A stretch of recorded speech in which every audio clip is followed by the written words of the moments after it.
Is it safe to travel to Trinidad? That's not just a question.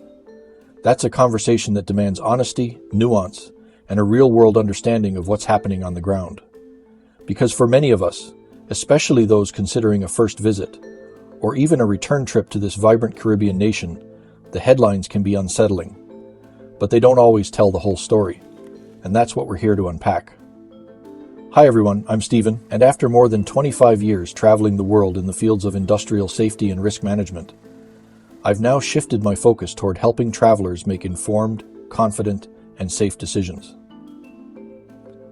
Through the Travel Safety Network, I take a deeper dive into what it actually means to assess a destination's safety, beyond the surface-level guides and glossy brochures. And today we're turning our attention to Trinidad. Now let me be clear, we're talking specifically about the island of Trinidad here, not Tobago. While the two islands form one nation, they are distinctly different in culture, pace, and unfortunately, in safety profile.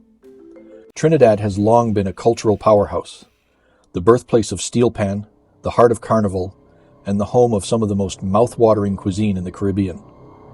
This island vibrates with rhythm, color, and diversity. And if you've ever stood on Ariapita Avenue during Carnival season, or tasted a fresh-baked roti in a roadside shack, you know exactly what I mean. There is a spirit here that's undeniably magnetic. But that doesn't mean it's without risk. In fact, right now, some of the risks in Trinidad are among the most serious in the entire Caribbean region.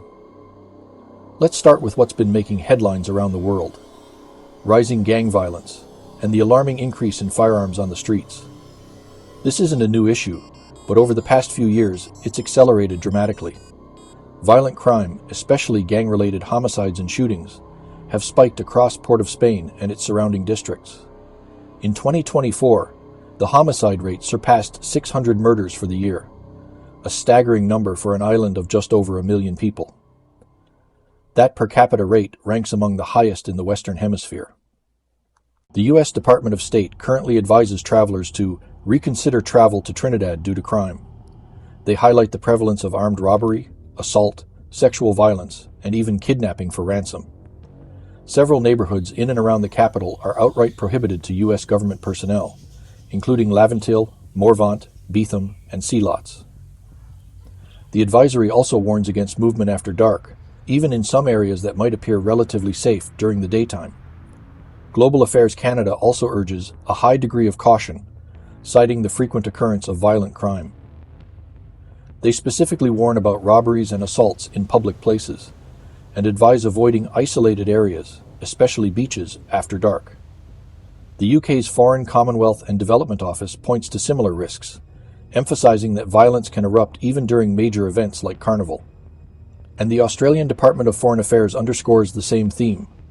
Violent crime is a serious and persistent issue in Trinidad. It's not just the violence that's of concern. It's the presence and accessibility of illegal weapons that has changed the dynamic. In years past, violent crime was more contained, typically a matter of internal gang disputes. But today, tourists and locals alike have found themselves caught in the crossfire of shootouts or victims of armed robberies. There are credible reports of attackers wielding high-powered rifles and grenades, not just handguns. This is an escalation in both risk and sophistication. Public confidence has been shaken.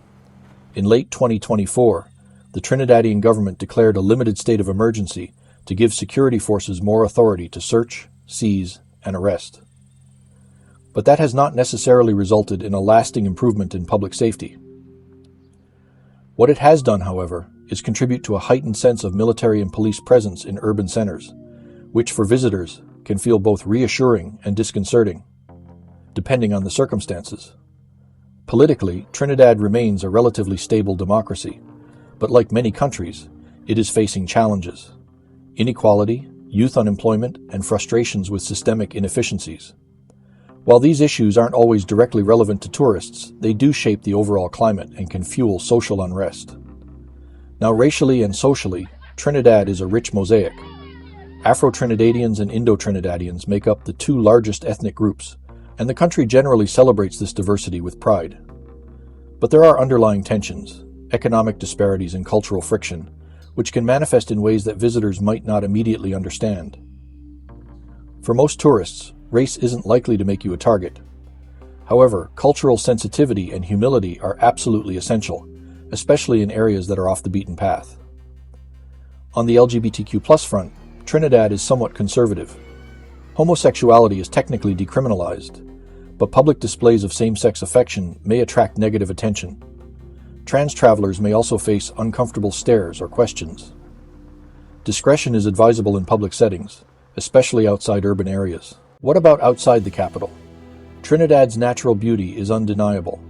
There are rainforests, waterfalls, and wildlife reserves that feel a world away from the bustle of Port of Spain. But with that beauty comes a drop in infrastructure and security. Rural crime is less frequent but can still occur, especially opportunistic thefts. It's also worth noting that emergency services and medical facilities can be limited or delayed in more remote areas. Let's talk about water safety. In urban centers, tap water is technically potable, but due to aging infrastructure, it's often unreliable. Many locals rely on bottled water, and I would advise travelers to do the same, especially if you're prone to stomach sensitivities. Sanitation standards can vary dramatically from one establishment to another, so use caution with street food or any food served outdoors without proper refrigeration. Trinidadian cuisine is phenomenal, but foodborne illness is an easy way to ruin a trip. Beaches, while stunning, can be deceptively dangerous.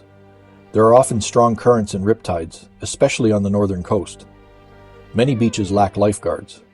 Exercise caution, swim only where locals do, and avoid isolated beaches, particularly if you're alone or after dusk. Local transportation has its own challenges. Shared taxis, known locally as maxi taxis, are common and cheap, but they're largely unregulated. Drivers can be aggressive, and vehicles are sometimes overcrowded or poorly maintained.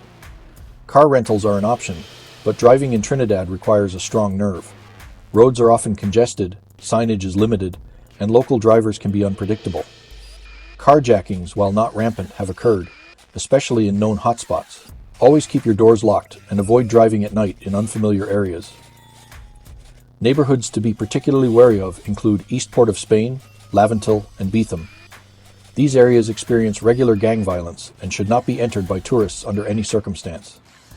Even in central areas like Queen's Park Savannah, you should remain alert to your surroundings, especially during festivals or public events where large crowds gather.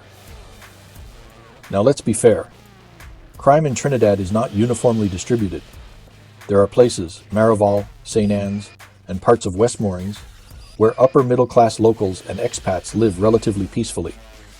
There are also secure hotels, trusted local guides, and tour operators who can help you explore the country safely. If you're traveling for Carnival, be especially cautious with accommodation choices. Avoid excessive displays of wealth, and always keep your wits about you when navigating street parties or feats. And what about Tobago? It's a whole other story. While it's part of the same nation, Tobago has a markedly different rhythm and reputation. Quieter, more relaxed, and generally safer, it's often the better choice for travelers seeking beaches and tranquility. That said, even Tobago has seen occasional incidents of theft and assault, particularly in remote villas or isolated beaches. So, is it safe to travel to Trinidad? The answer is layered. It's not a resounding yes. It's not a definitive no. It's a cautious maybe, for experienced travelers who understand risk and are willing to prepare accordingly.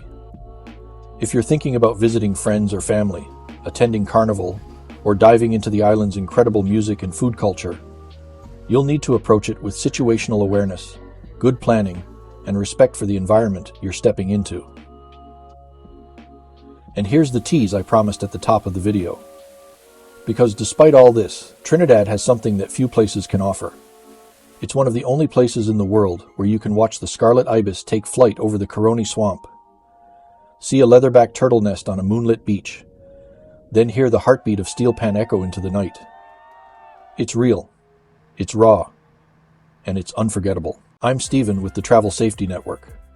If you found this video helpful, informative, or even thought-provoking, hit that like button, subscribe to the channel, and share this video with anyone considering travel to Trinidad. And if you're planning a trip and want help assessing your itinerary or finding the safest accommodations, don't hesitate to reach out to Paula and me at True North Travel. We're here to help you make your journeys as safe, informed, and unforgettable as possible. Stay aware, stay prepared, and remember, travel safety isn't fear, it's freedom.